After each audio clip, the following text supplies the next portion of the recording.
Hello बच्चों, let's see this question. The addition storage cell is represented as FeS, FeOS, KOH aqueous, Ni2O3 solid, and NiS. The half cell reactions are Ni2O3 plus H2O plus 2 electrons is giving you 2 NiO solid plus 2 OH minus, जिसके लिए E not की value आपके पास given है।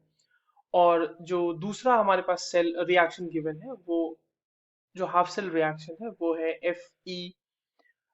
FeO solid plus H2O liquid gaining 2 electrons giving FeS plus 2 OH minus, and इसके लिए जो E not की value है वो है 0.87 वोल्ट।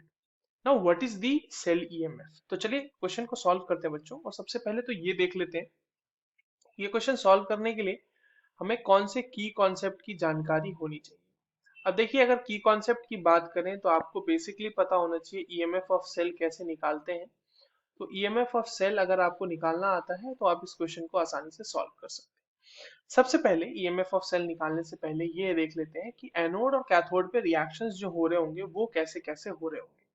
अगर हम एनोड की बात करें, ये एनोड की हम बात करते हैं, तो एनोड पे जो रिएक्शन हो रहा होगा बच्चों वो हो रहा होगा Fe सॉलिड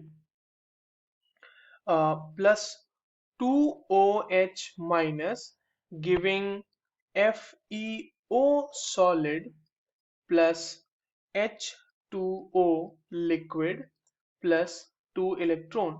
एनोड के ऊपर आपके पास ऑक्सीडेशन हो रहा होगा और कैथोड के ऊपर हमारे पास क्या हो रहा होगा, रिडक्शन हो रहा होगा। तो कैथोड के ऊपर जो रिएक्शन हो रही होगी वो क्या हो रहा होगा, Ni2O3 solid plus H2O liquid plus 2 electrons giving 2NiO solid plus 2OH minus। अब देखिए एनोड वाला जो रिएक्शन है, आप देखिए आपके पास जो गिवन रिएक्शन है उसका ठीक रिवर्स है। तो इसके लिए जो बच्चों वैल्यू आएगी ई नॉट की वो भी रिवर्स हो जाएगी। वो क्या हो जाएगा, प्लस 0.87 वोल्ट। और हमारे पास जो गिवन वैल्यू है वो नेगेटिव है, वो माइनस 0.87 वोल्ट है, मगर वो रिवर्स रिएक्शन के लिए।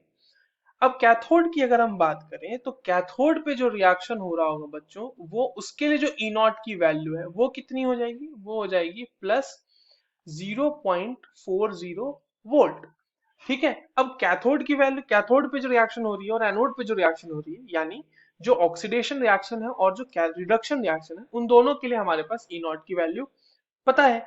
अब जो सेल, अब ये अगर इस दोनों को हम एड अप कर देंगे तो ऑब्वियसली हमें पूरा का पूरा ओवरऑल सेल रिएक्शन मिल जाएगा।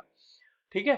तो इसके लिए जो ई सेल होगा वो क्या होगा, आपको कुछ नहीं, सिंपली एनोड और कैथोड का जो आपने ई नॉट का वैल्यू निकाला ना, उसको आप ऐड कर देंगे and you are going to get the EMF of cell. तो या तो आप इसको इस तरह से भी लिख सकते हैं that EMF of oxidation potential. Obviously ये जो ई नॉट की वैल्यू होगी, एक तो ऑक्सीडेशन पोटेंशियल, और ये ऑक्सीडेशन पोटेंशियल किसके हो रहा होगा, ये FeO के लिए, जिसकी वैल्यू 0.87 वोल्ट हमने निकाला यहाँ पे। और ऐड करेंगे इसमें हम ई नॉट रिडक्शन पोटेंशियल, कौन सा वाला, जो हमारा दूसरा है Ni2O3 और NiO के लिए ये वाला है ना।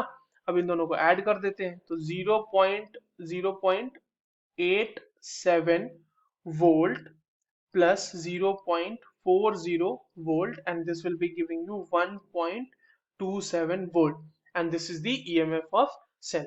I hope you understood this well. All the very best.